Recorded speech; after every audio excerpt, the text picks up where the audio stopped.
And now back to our countdown. Hindi raw pala sa tao ang mga labing nakita sa crime scene ng Dacer Corbito murders base sa DNA test. Pero kung hindi sa tao, ano kaya mga ito? That's story number 3 from Andrea Bautista.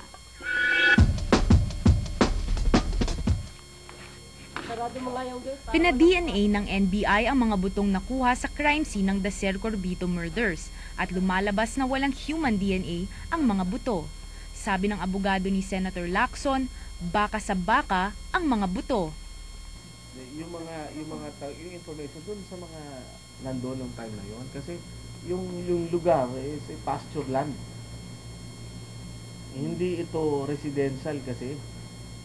April 2001 ginawa ang DNA test. Wala na si Erap sa Malacanang. Hindi na si Lacson ang PNP chief. Ang appointee na ni President Arroyo na si NBI Director Reynaldo Waicoco ang nagpa-DNA ng mga buto sa UP Natural Science Institute. Kung hindi buto ni Dacer Corbito ang mga nakuha sa Cavite, ibig sabihin nawawala pa ang bangkay ng dalawa. At sa murder, kung walang bangkay, walang krimen, walang kaso. For you to establish murder, you have to show the body of the crime, the corpus delicti. Yun yung wala kaming nakikita ngayon dito. Pero sigurado ang forensic expert na nag-examine sa mga buto, panganang tao at hindi baka ang mga nakuha. Merong ibang findings like sa itsura pa lang ng buto masasabi mo kung tao o hindi. Isang doktor kayang-kayang gawin yan. Ang mga abogado siguro hindi nila kaya yan kasi hindi naman sila nag-aral ng anatomy. Pero isang tingin pa lang masasabi mo kung ito nga ay tao o hindi. You don't really need DNA analysis to answer that basic question.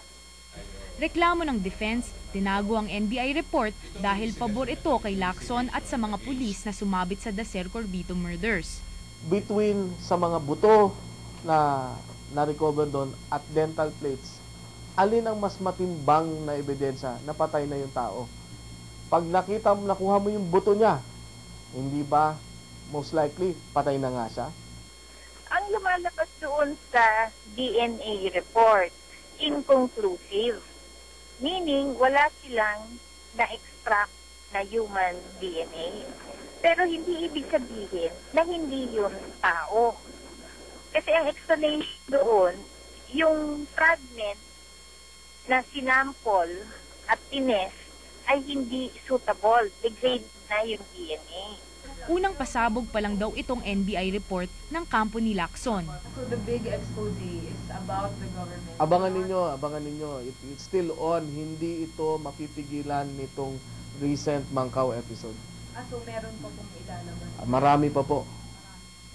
Hindi daw usapin sa depensa kung sino ang nagsagawa ng krimen, kundi kung meron nga bang krimen na nangyari. Kung hindi daw kasi mapapatunayan ng mga butungan ni Dacer at ni Corbito ang ginamit bilang ebidensya sa korte, wala rin daw dapat pinagtatalunan na kaso.